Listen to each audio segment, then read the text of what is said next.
Bem-vindos a mais um episódio de Joana Sincera, onde aqui falamos de saúde, beleza e bem-estar.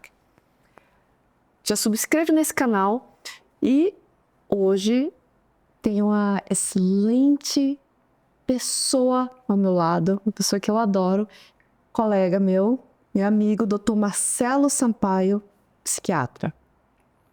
O assunto de hoje vai ser ansiedade. Quem nunca? Inclusive, nesse momento, eu estou tendo que lidar com a minha, não é? Para vos falar, mas vamos em frente.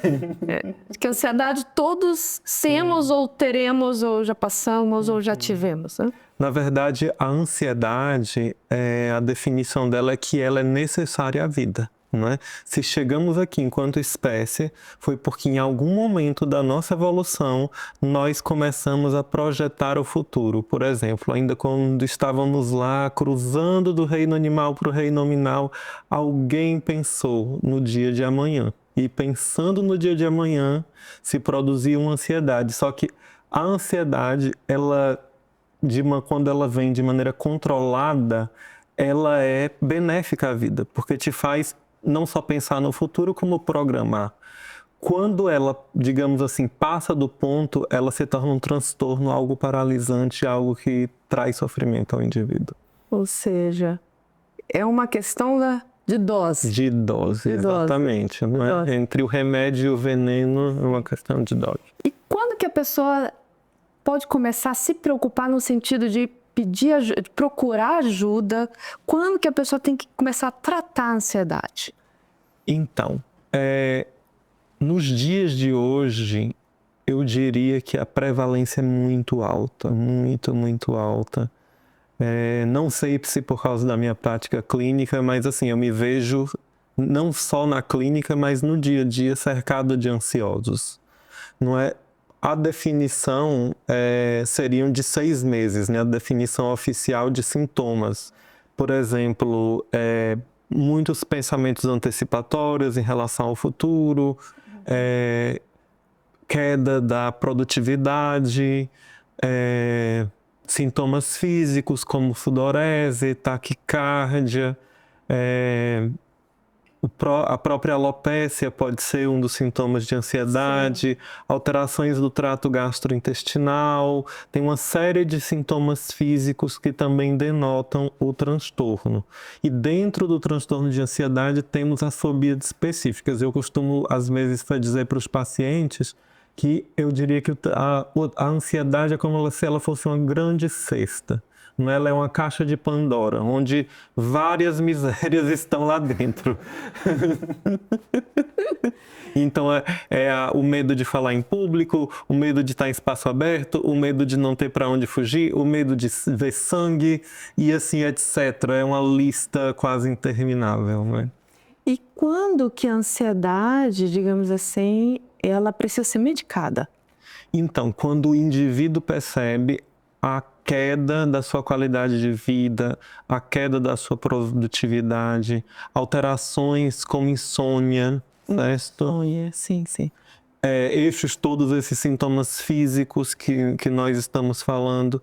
Então, quando chega nesse nível, é a hora de procurar o psiquiatra e a medicação pode ser um recurso válido e mais rápido na tratativa dos sintomas. Sim. Nunca, jamais excluindo as terapias, né? A questão do acompanhamento psicológico e, segundo a literatura, mais especificamente a terapia cognitivo comportamental, como a mais indicada. Como a mais indicada. Transtornos ansiosos, exatamente. Então, quando tiver um impacto negativo na rotina da pessoa. Isso. E quando é que a pessoa consegue... Isso exige também, há muita autopercepção, que por vezes o ansioso não tem. Na literatura se fala que, em média, se demora 10 anos para o diagnóstico e o início do tratamento. Então, assim, é um transtorno tão prevalente que eu acho que ele é subdiagnosticado, não é? Por exemplo, aqui em Portugal se diz que 30% da população portuguesa sofreria com ansiedade e depressão. A minha impressão, pessoal, é que isso seria até muito maior porque as pessoas não têm acesso ao psiquiatra. Então, sem acesso ao psiquiatra e ao psicólogo, Não é diagnosticado. não há diagnóstico, exatamente. Sem diagnóstico, a coisa não existe, o número não existe. E se estima que são bilhões e bilhões de dólares perdidos anualmente por causa da queda de produtividade, por causa das baixas médicas provocadas por transtornos ansiosos e depressivos. É uma verdadeira pandemia de doença mental. E quando a pessoa pode desconfiar que andam juntas? A pessoa pode ser ansiosa, pode ser ansiosa e depressiva, ou só depressiva, ou todo depressivo e ansioso? Olha, a minha percepção pessoal é que elas são um contínuo. Então, assim, vamos imaginar uma escala que vai do branco ao preto, certo? Sim. Eu acho que eu percebo na prática clínica e a literatura que o ansioso não tratado, ele está num caminho invariável, certeiro para a depressão. E muitas das depressões cursam com sintomas de ansiedade, porém, não é algo patognomônico. Patognomônico é algo que é certo, que é certeiro, que não tem como questionar, tá, gente? É um termo técnico. Não é, porque existem depressões que elas predominam aquele sentimento de prostração, né? De apatia, de falta de energia. Então, não há nem espaço para ansiedade, por seu sujeito... a pessoa tá tão acabado. E já o ansioso não, eu diria que a ansiedade, ela te esgota física e psicologicamente, porque é um transtorno de ansiedade. Imagina, você passar a maior parte do dia sob um ataque cardíaco frequente, porque assim, a ansiedade, ela é um distúrbio do mecanismo cerebral de luta ou fuga. Então, muito necessário a nossa sobrevivência, o nosso planejamento do futuro, a nos ajudar enquanto espécie a chegar aqui. Porém, por exemplo, a fila do banco, ela não pode desencadear em você o mesmo mecanismo que fugir de um leão há 10 mil anos atrás, que os nossos ancestrais... Não vai morrer na fila. E como não tem mais leão, hoje o leão é o funcionário das finanças, é a fila do banco, não é? É o medo de como o chefe vai falar, e tem aquele link com o burnout, né? O burnout é um transtorno que na vida real cursa predominantemente com sintomas ansiosos que evoluem para uma depressão que geralmente é grave. Então, assim, é o que eu digo, a ansiedade, ela é como se fosse algo que permeia a saúde mental e a psiquiatria como um todo. Eu diria que quase todas as patologias psiquiátricas têm uma grande chance de trazer a ansiedade junto com ela. Sim. O transtorno do pânico, afinal, é uma ansiedade ou não é? Então, imagina a ansiedade como uma árvore, o pânico é uma dos galhos, mas o pânico, ele é um transtorno do presente. Ele acontece no exato momento do presente, a minha segurança está em risco, a minha segurança física, emocional, entende? Já o transtorno de ansiedade tem a figura da projeção para o futuro, né? Então, assim, vou falar em público, amanhã voltarei para o trabalho. Já começa... Exatamente. E assim, na ansiedade, geralmente a crise de ansiedade, ela tende a ser um pouco mais diluída no tempo, então é um sofrimento que vai ali passar por horas, né, com algumas oscilações entre mais e menos, né, e o transtorno do pânico é algo que se dá de maneira insuportável, onde você se sente realmente ameaçado e não tem nenhuma causa externa lógica. Que justifique. Né? Então, assim, é muito comum o paciente dizer assim, eu estava, sei lá, lavando louça, meu coração começou a disparar, eu achei que eu ia morrer. Isso é o pânico. A ansiedade é, por exemplo, eu lembrei de um fato do meu passado, algo que vai acontecer, ou um medo qualquer, e eu começo a ter uma crise de ansiedade. Né? Mas é de uma maneira mais controlada em relação ao pânico. Né? Sim.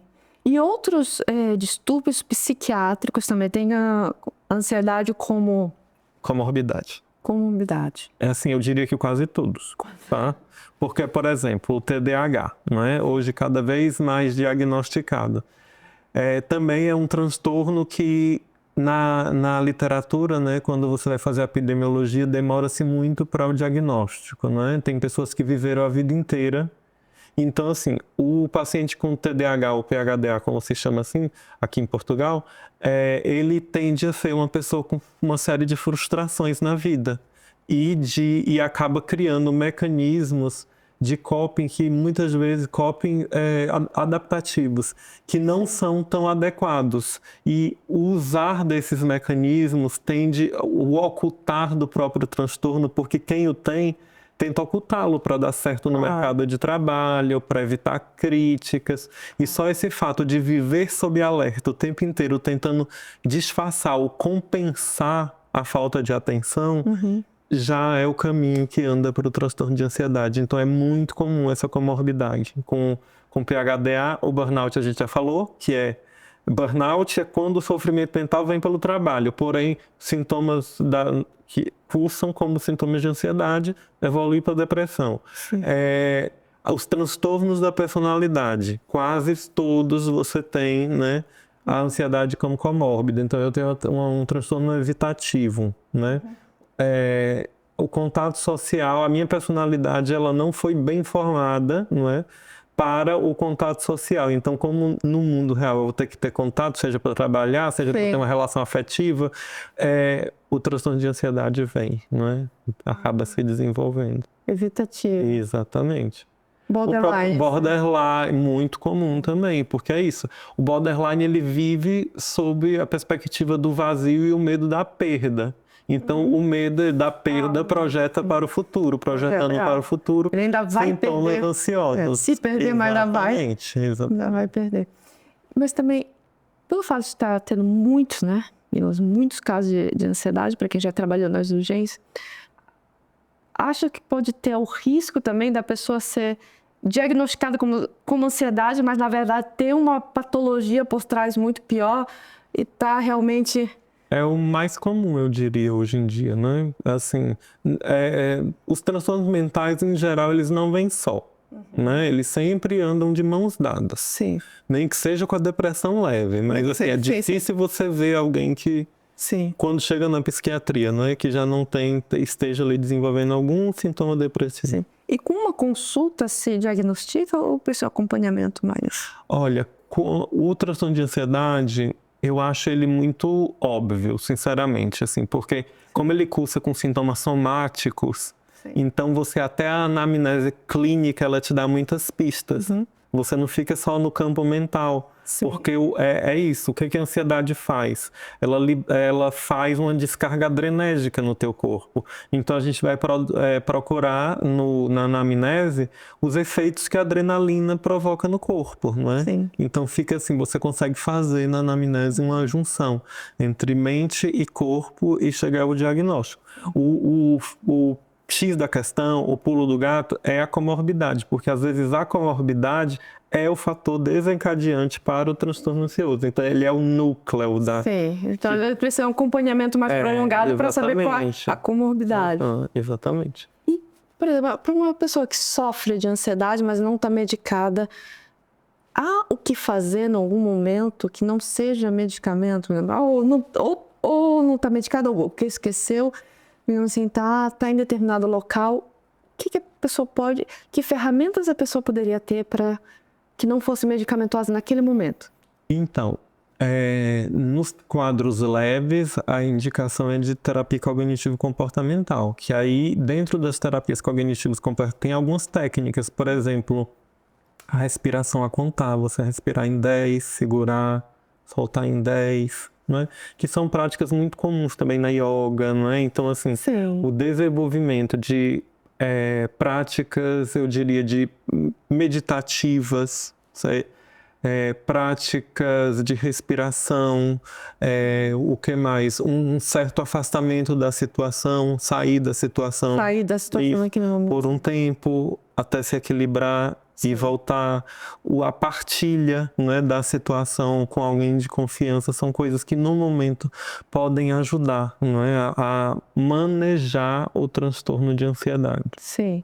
Eu escutei uma vez, eu gosto de uma piada que diz assim mesmo: se pedir calma funcionasse, não existia Rivotril. Exatamente. Ou seja, adianta alguém falar para outra pessoa, a pessoa está com um ataque ansioso, calma. Não adianta. Na verdade, o que adianta é acolhimento. Entende? Sim. Um abraço. Um aperto de mão ali vai valer mais do que um acalma-te. Não é? Exatamente. Porque das poucas coisas que eu funciono, que acalma-te, é Rivotril. Exatamente. Nessa hora, uma palavra. E às vezes até o fato de pedir calma para alguém no momento desse, Pode ser parece até que é falta de pior, empatia. Exatamente, porque na verdade a pessoa pode se sentir até pressionada, porque de alguma maneira está sendo exigido a ela um autocontrole, enquanto o sistema dela, o giro do símbolo, a amígdala estão totalmente descontrolados, liberando noradrenalina para todo lado, cortisol, fica muito complicado. Eu falei, não existe o botão. Por parte do entendimento da população que doenças mentais não são físicas, e elas também são físicas, né? Elas são doenças ligadas à mente, que é uma entidade subjetiva, porém... Com sintomas físicos. A mente, ela ou se expressa ou nasce do cérebro, não é? Isso aí entra numa questão quase filosófica. Mas acontece no corpo. São transtornos que acontecem no corpo. Por isso que nós podemos medicá-los. Sim. E tu achas que as pessoas estão ficando, digamos que a ansiedade ou os transtornos psiquiátricos estão menos estigmatizados do que já foram? Porque muita gente não procura um psiquiatra, não procurava, que, não, se eu receber um diagnóstico, que as pessoas souberem que eu fui. Então, havia muita vergonha disso. Eu acho que a evolução tem sido muito lenta, a passos curtos, mas eu percebo que sim, que está cada vez menos diminuindo aos poucos, principalmente entre os mais jovens.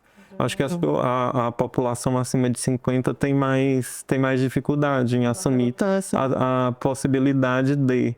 Até porque é o seguinte, são pessoas que, na maior parte da vida, não tinham acesso à saúde mental, psicólogo e psiquiatra.